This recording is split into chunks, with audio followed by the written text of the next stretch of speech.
Bien, mis hermanos, vamos a entrar en materia ya con lo que se ha planificado de las creencias. La creencia número 1 de nosotros es la palabra de Dios, o sea, la Biblia, que yo pienso que es la voz de Dios. La Biblia es la voz de Dios. Pero a mí me surgen inquietudes. Siempre trato de ir más allá de lo que está aquí. Yo sé de Dios, sí, sé de Dios. Sé también de que Dios es amor. Usted también lo sabe. Bueno, sé que Dios perdona los pecados. Sé que Dios va a darnos la vida eterna. Sé que va a haber una resurrección. Sé que hay un bautismo para perdón de los pecados. Sé que hay una tierra nueva que será dada a los hijos del Señor.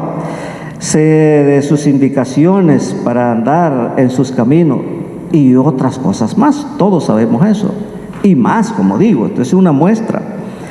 Pero ¿cómo es posible que yo sepa eso?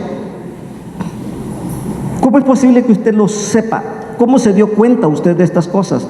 ¿Qué me dice? ¿Cómo se dio cuenta? Algunos me dirán, porque oí que predicó el hermano Nelson, el hermano Carranza, el hermano Omar o cualquier otro hermano Guido de estas cosas. Pero ¿cómo sabe usted que lo que están diciendo las personas anteriores es la verdad y es de Dios eso?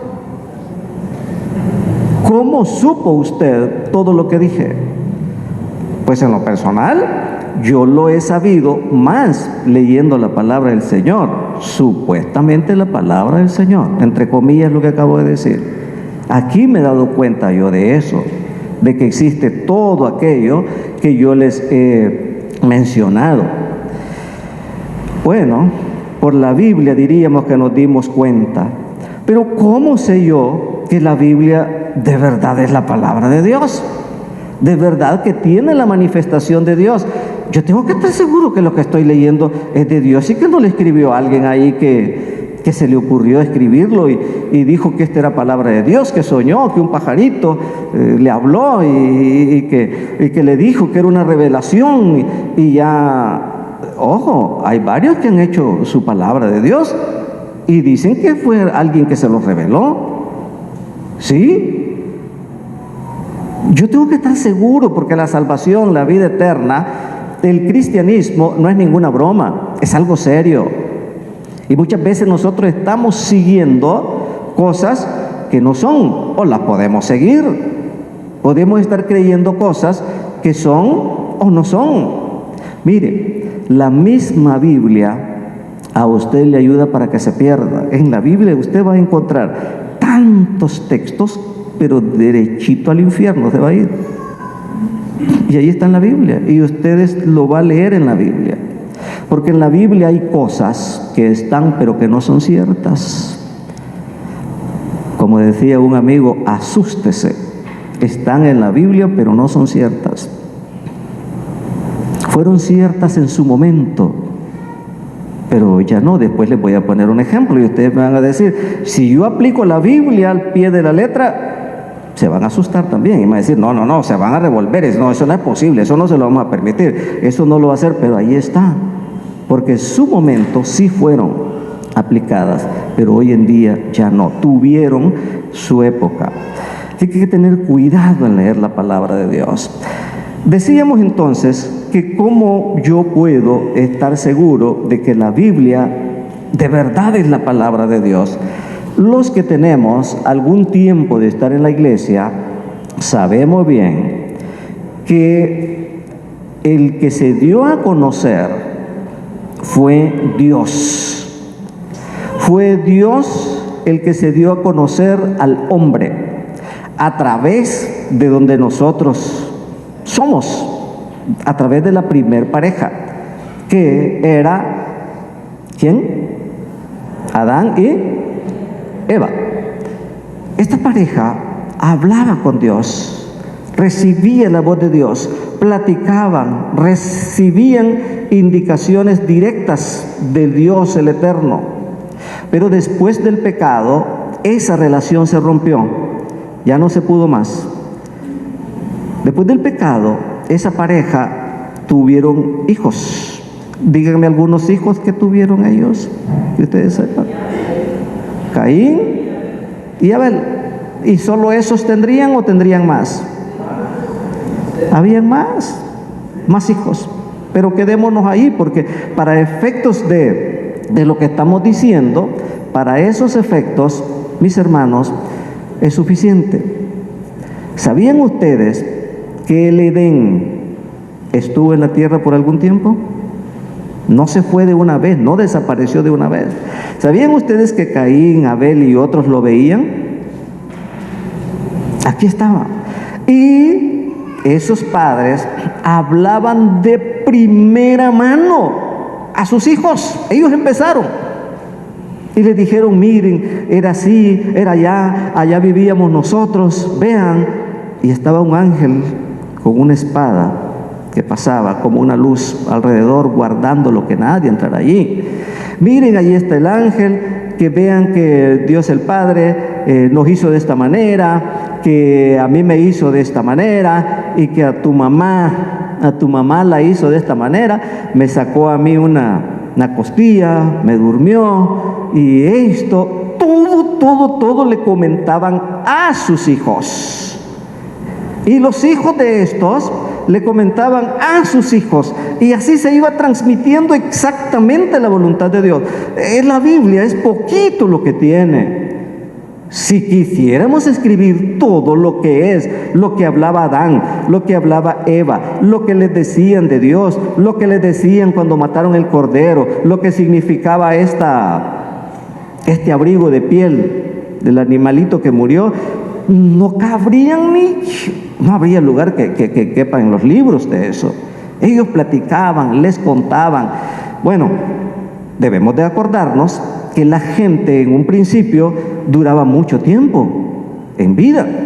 ¿Cuánto tiempo duraban más o menos de Adán al diluvio? 500, 800. Matusalén, el que duró muchos años más.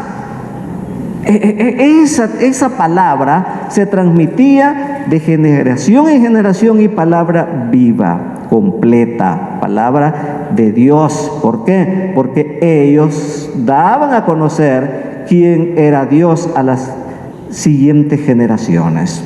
Pues bien, así se llevó por muchas generaciones, hasta que llegó un momento cuando se empezaron a escribir esas cosas que venían de generación en generación. Se empezaron a escribir. Yo no les voy a decir quién fue el que empezó a escribir eso, porque ustedes ya lo saben.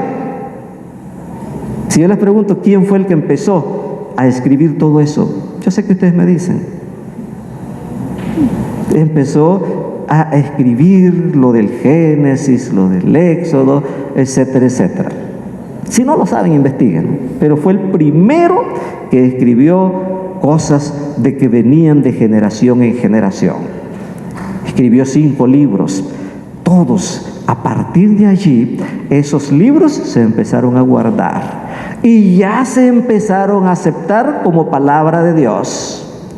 De allí en adelante, cuando este gran varón escribió esas palabras, ya todo lo que los profetas, todo lo que venía de Dios, ya se escribía, y se guardaban, y se guardaban, y se guardaban en rollos. Se guardaban en rollos de pergamino, correcto, en rollos de pergamino. Habían cantidades de rollos. Había gente que se dedicaba a eso, a copiar, a duplicar, entre otras cosas, hasta que llegó un momento de que los rollos andaban por aquí, andaban por allá, y el último que se encontró recientemente fue en una cueva, que era el de Isaías. Se llegó a la conclusión y al acuerdo que había que compilarlos, había que hacerlos en una sola, y allí es como llegó hacia nosotros la palabra de Dios. Pero para que esto se aceptara como palabra de Dios, no solo tenían que aceptarlo los adventistas, sino que tenían que aceptarlo todas las religiones, todos los que creían en el Dios eterno, qué cosas se iban a poner aquí y qué cosas no. Por eso salió unas sociedades bíblicas unidas. Es sociedades, porque están todas las denominaciones, a excepción, como ustedes saben, de una iglesia que nunca acata todas las cosas que acatamos. Ellos hicieron casi todo, pero le pusieron varios libros más que no son aceptados por el resto de los cristianos. ¿Saben a qué religión me estoy refiriendo? ¿Verdad? Ellos tienen otras cosas que aquí no están. Ahora, nosotros debemos de estar bien conscientes que la Biblia tiene nada más un poquito de lo que es la palabra de Dios. Es un poquito. Como les dije, si se escribe todo, difícilmente cabrían en miles y miles de libros. Después de que fueron escritos, dije, en rollos compilados, y ya se empezaban a escribir, se empezó a escribir las cosas de los profetas y las profetisas, porque Dios, ya como no estaba Adán, ya como no estaba Eva, ya como no estaba este y no estaba el otro, y ya habían recopilado esas cosas que se transmitían de generación en generación, Dios siguió siempre dando indicaciones a la humanidad, a sus hijos, para que se siga el proceso de todo hasta estos días y hasta el final de los tiempos. Entonces Él levantaba personas que eran tomadas por el Espíritu Santo y hablaban a veces sin querer hablar, simplemente porque Dios lo elegía como un portavoz, como un mensajero de Él, simplemente por eso. Y hablaban cosas pero ¿saben una cosa bien interesante? Ellos estaban conscientes de que eran usados por Dios. Ellos estaban conscientes que no sabían lo que decían en muchas ocasiones, pero que era palabra de Dios. Solo voy a poner un pequeño ejemplo. Si usted lee en 2 Samuel 23:2, va a encontrar algo en lo que estoy diciendo. Es que es bien interesante. El profeta sabía de que él no estaba hablando, o sea, no quería decir eso, pero le salía que hablara. Y él tuvo que decir las siguientes palabras: el Espíritu de Jehová ha hablado por medio de mí. Fíjese, él estaba hablando cosas que quizás ni entendía, pero sabía que venía de Dios.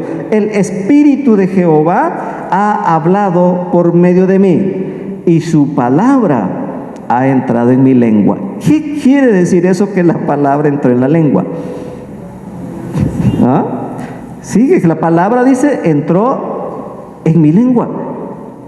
O sea que en otras palabras estaba hablando, y él sabía que no era él, que era el Espíritu de Jehová. Miren cómo son las cosas. Los profetas o las profetisas decían algo, y para que pudiera escribirse, pudiera dejarse el relato, tenía que cumplirse lo que el profeta había dicho. Tenía que cumplirse. Muchos de los profetas murieron sin ver lo que Dios les dijo. No lo vieron, lo dijeron y no lo vieron. Porque en muchas ocasiones, cuando el profeta iba y hablaba en mal, llevaba un mensaje, no digamos hablaba en mal, llevaba de Dios una amonestación a esa persona se vengaba. Esa persona no le caía bien. Imaginémonos que yo soy profeta, recibo el Espíritu de Dios, ¿cómo dice? El Espíritu de Jehová ha hablado por medio de mí, y su palabra ha entrado en mi boca. Imagínense que la palabra de Dios haya entrado en mi lengua. Yo no puedo dejar de decirlo, tengo que decirlo, no hay alternativa, es mensaje de Dios. Y me voy para donde Choveto, que él es un importantísimo miembro, dirigente de la iglesia, pero lo más encumbrado, y yo voy con el mensaje y le digo: mira, fíjate que he recibido del Señor, me ha dicho, nada, a la cárcel. No, pero es que de Dios, a la cárcel. Se dieron cantidades de esos casos. A uno hasta lo cerraron vivo. Le pusieron una tabla abajo y otra encima para que partiera. El profeta. Y muchos no vieron eso, murieron. Pero tal y como dijo el profeta en su momento determinado, la cosa sucedía. Palabra de Dios comprobada. Y poco a poco se fue entendiendo que los profetas decían la palabra de Dios y que se cumpliría en un futuro. Y se escribía como palabra de Dios. Así es como hemos tenido nosotros esta sagrada palabra. Bueno, sigamos. ¿Cómo estar seguro que la Biblia es de verdad la palabra de Dios? Ya les expliqué a grosso modo cómo ha llegado la palabra de Dios hasta nosotros, pero todavía estoy seguro yo de que esto sí es palabra de Dios. ¿Cómo? Hermano, hay algunas maneras. Yo no quisiera extenderme en esto porque yo no tengo ni una duda que esta es palabra de Dios. Para nada, en absolutamente nada. Sé que esta es la palabra de Dios y es viva. La palabra de Dios tiene vida. Y usted me va a decir, ¿cómo que tiene vida? Usted ya no está diciendo bien. Sí es viva. Yo no sé por qué. Yo entiendo que este es papel. Yo entiendo que es tinta, papel y tinta, salida de una imprenta. Yo lo entiendo, pero yo no sé qué, pero la palabra de Dios es viva y eficaz. Y Dios la cuida, porque aquí está el Espíritu de Dios. Aquí está. En muchas ocasiones yo les he contado, porque desde allí yo quedé sellado ya. Nadie me va a sacar de la cabeza, me diga lo que me diga, me dé lo que me dé. Nadie me va a sacar de la cabeza que esto es palabra de Dios y que hay que respetarla y aprovecharla. Nadie. ¿Por qué? Por lo que vi, por lo que le experimenté. Para mí fue difícil, fue muy duro eso, pero así aprendí. Les comentaba cuando una niña se le metió un mal espíritu. Hace muchos años, aquí en el colegio, en el aula que está en la esquina. Yo no sé si usted se dio cuenta. ¿Sí se dio cuenta, Sandra? ¿Verdad? Ya estaba usted aquí, Sandra, trabajando. No, pero sí, estaba aquí. Ah, bueno, estaba Sandra. Disculpen que le diga Sandra, pero ella es así como de la familia para mí. Ya estaba Sandra y sí vio eso cuando estaba Benavides, Adalberto. Bueno, eso fue horrible. Es que siente usted que los cabellos se paran, todo lloran, terrible. Y desde allí yo quedé curado. Cuando el pastor Jorge García, que dirigió la construcción de este templo, un guatemalteco, miren que no quiero decirle eso porque van a decir ustedes que ya estoy bien. Entonces, el asunto es de que cuando el pastor García, Jorge, le llevaba a la niña la Biblia abierta y se la ponía en sus manos, uy, eso era horrible la reacción que tomaba esa muchacha. Es que era algo terrible. Eso era terrible. Y quiso la niña en un momento tocarla. Porque hija, le decía él, hazlo, pon la mano acá. Quiso, y yo miraba todo eso. Y pude ver cuando las manos se le hicieron así para atrás. Eso fue terrible. Ya no sigo en eso porque no es el tema. El tema es por qué no pudo. Y yo sí la podía poner. Porque allí estaba el diablo. Y el diablo sabe que esta es palabra de vida.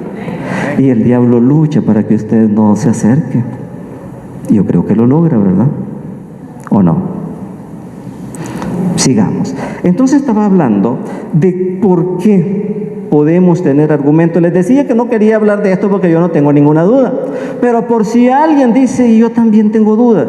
En primer lugar, dígame que la palabra de Dios, aquel que la lee y la acepta como tal, esa persona es transformada totalmente, pero totalmente, que nadie lo puede hacer, ni psicólogo, ni psiquiatra, nadie, porque es viva y eficaz. He platicado con el hermano Carranza lo que era él antes de ser cristiano. He platicado con el doctor Molina. Es que es una transformación de 180 grados, ya no son los mismos, nada ni parecido. Y si usted tal vez está diciendo, si supiera de mí, me va a decir usted, ¿cómo transforma la Biblia? Esa es una prueba que es viva y es palabra de Dios. Otra cosa que prueba es que este libro, ustedes creo que la mayoría lo sabe, han tratado de destruirlo ¿cuántas veces? Infinidad de veces, a desaparecerlo. ¿Recuerdan los franceses lo que hicieron? Junto con Roma, que eran las potencias que dominaban todo. ¿Cómo combatieron la Biblia y cuánta gente murió escondiendo esta Biblia, pasándolos en costales llenos de trigo, de maíz en el medio? Cuando pasaban las aduanas y los pullaban, no estaban, pero estaba en medio arriesgando la vida. En Francia se recogieron por ley en todo lo que es Francia, el Imperio Romano, se recogieron las Biblias todas, se pusieron en el centro de la plaza y las quemaron para que no hubiera ni una más. De por cierto, esa iglesia donde la pusieron enfrente se quemó también. Hoy luego, no hace mucho tiempo. Pues mis hermanos, se ha tratado de destruirla, pero no se ha podido. La última prueba que voy a dar es la historia misma y las profecías. Yo me asombro, y estaba pensando hace un rato que hubiese traído yo los versículos de las profecías que se dijeron, se profetizaron miles de años antes y que a su debido tiempo se cumplieron. Se cumplieron. Pero no hay tiempo porque son muchos. Pero sí les voy a decir algo. ¿Cómo es posible que miles de años antes un profeta haya dicho que el Mesías iba a nacer en tal fecha, que iba a nacer en Belén de Judea, que iba a ser bautizado tal fecha, que iba a ser despreciado, que iba a morir crucificado, que no existía la crucifixión en ese entonces? Además de eso, dijo que hueso de su cuerpo no será quebrado. Miles de años antes, fecha, día, lugar, hueso no sería quebrado. Y recuerden ustedes cuando iban los soldados a quebrar las piernas de los crucificados para que se murieran, porque no se podían morir en sábado, porque eso era pecado, porque salía que los estaban matando en sábado, tenían que morir de matarlos antes que llegue el sábado. Entonces había que matarlos con una almadana, a quebrarle las piernas. Llegaron a uno, le rompieron las piernas porque estaba vivo, agonizó y se murió. Van para el otro, está vivo, de él agonizó y se murió. Vamos ante Cristo, está muerto. ¿Qué? Si no es tiempo que se muera, está muerto. No, compruébenlo, métanle una lanza, a ver si reacciona. Meten la lanza y salió agua ahí y sangre. Hasta eso. Hay muchos otros más que yo les puedo traer. Las profecías de Daniel, tremendas profecías. Todo se ha cumplido al pie de la letra. Así que para ustedes, no para mí, esto es la santa palabra de Dios, porque yo no tengo necesidad de que me comprueben con eso. Ya lo comprobé. Yo les he puesto estos argumentos para ustedes, si al caso tienen una duda. Y si todavía después de esto le queda dudas, lea la palabra de Dios, las profecías, cuando se cumplieron. Miren, es tan maravilloso que faltaban tanto, pero tanto tiempo, miles de años, que la Biblia hasta le puso nombre, dio el nombre de un general. Mi siervo, dijo, Ciro. ¿Qué Ciro por venir si faltaban miles de años? Pues ese siervo Ciro, dice, mi siervo Ciro, bla, bla, bla. Pero miles de años después, Ciro, y exactamente, hasta el nombre. Eso a mí me consuela muchísimo. Que Dios sabe de que todos nosotros somos sus hijos. Y está dicho que nos vamos a salvar. Y así será. Lo dice Dios por medio de su palabra. Siguiendo, hermanos, con nuestro tema, si ya damos por sentado de que la Biblia es la palabra de Dios, hay cosas tan lindas aquí en la Biblia. Ya demos por sentado, ¿ok? Ya estamos. Esto es palabra de Dios, la voz de Dios. Hay cosas tan bellas. ¿Para qué nos ayuda tanto la Biblia? En primer lugar, dice que la Biblia es como una lámpara que está alumbrando el sendero hacia la vida eterna. En otras palabras, si nosotros leemos y leemos la Biblia, no nos vamos a perder. La Biblia nos ilumina. Eso ustedes saben que está en los Salmos. En el 119, lámpara es a mis pies tu palabra y lumbrera mi camino. Eso es verdad. ¿Saben ustedes que en ella, aquí nosotros podemos encontrar la vida eterna? ¿Quién dijo eso? Cristo Jesús. ¿Y de qué manera lo dijo? Escudriñad las Escrituras, porque en ellas tenéis la vida eterna y son las que dan testimonio. ¡Qué lindo! Estudiemos, ahí tenemos el testimonio. También es la Biblia, es la que nos dice lo que Él tiene preparado para nosotros, para sus hijos. En la Biblia yo he encontrado las promesas de Dios, cielo nuevo y tierra nueva, entre otras muchas cosas más. En ella encontramos la paz de que Dios nos ama, los peligros que nos enfrentamos con el enemigo. Pero ahora viene ya, para ir concluyendo, hermanos, para ir concluyendo ya, viene algo importante. En este mundo, a pesar de que la Biblia es tan linda, tan perfecto su contenido, viene una cosa bien terrible, hermanos. No estamos solos en esto, está Satanás. Que lo lamento por eso.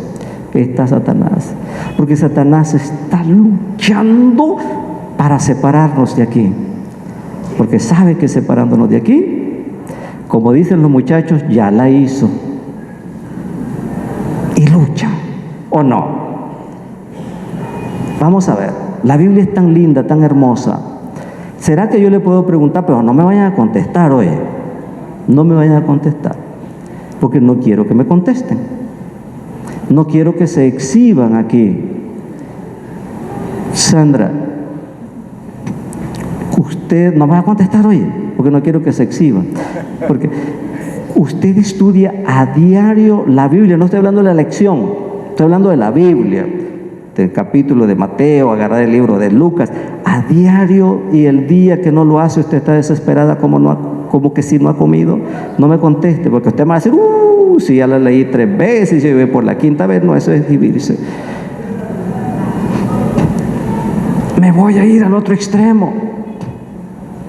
Le voy a decir, Guido, perdonen que le diga Guido, pero somos colegas, ¿verdad? Guido, ¿será que usted lleva ya un mes sin agarrar la Biblia y ponerse a estudiarla, no a leerla, a estudiarla minuciosamente, con oración? Señor, quiero encontrar vida aquí. 1 mes y medio, 2 meses sin leer la Biblia, ¿será posible? No me conteste, porque sé que lo lee, pero yo solamente estoy haciendo un llamado. ¿Habrá alguien acá de que pasan semanas y no agarra la Biblia para leerla? Solo se conforma con la lección y asústese, como decía mi amigo, no es leída, sino que es oída ahí de Bullón o de quién más. ¿Ya estudiaste? Sí, ya la oí, dice en la radio. Miren, el diablo nos puede, no digo que sea, nos puede estar ganando, ¿qué? La lucha, separarnos de la palabra de Dios. Es bien como hermano doloroso saber de que uno a veces le da más prioridad a ver una película, y que cuando pasó la película le da sueño y se duerme, y la palabra de Dios, ahí está, bien, gracias. Estaba molestando unos días con la familia Y en eso salió que una persona dijo, no, dice, si el fin de semana, dice, de series, a mí no me gusta ver series ni cosas por el estilo. Si yo voy a ver, son noticias o cosas culturales. Raro que tal vez me guste una película de esas viejitas, pero no es siempre. Y dijo una persona, no, dice, yo el fin de semana, dijo, me eché la serie no sé qué, porque como le digo de serie, no sé, ¿cómo le digo otro? Sí, le digo, me eché la serie entera, le dice. ¿Y cómo? Le dice, empecé a las 7, le dice, ya como a las 3 de la mañana ya me la había echado, dice. Y nos está ganando el diablo. Nos está ganando el diablo, posiblemente. Yo quisiera terminar haciendo un llamado a que no desperdiciemos esto. Esto tiene mucha sangre, mucha sangre. Ya les dije un profeta que fue cerrado. Ya les dije un profeta que fue hervido en aceite. No les había dicho, pero sí. Y les pudiera decir de profetas que fueron enterrados en pozos. Digo enterrados porque no tenían ventana, eran pozos enormes que captaban agua y tenían lodo arriba de los tobillos, casi llegando a la rodilla. Es horrible. No quisiéramos acordarnos de esto. No la desperdiciamos, por favor. Hay algo que dice, lo pasado, pasado. Hay otro que dice, borrón y cuenta nueva.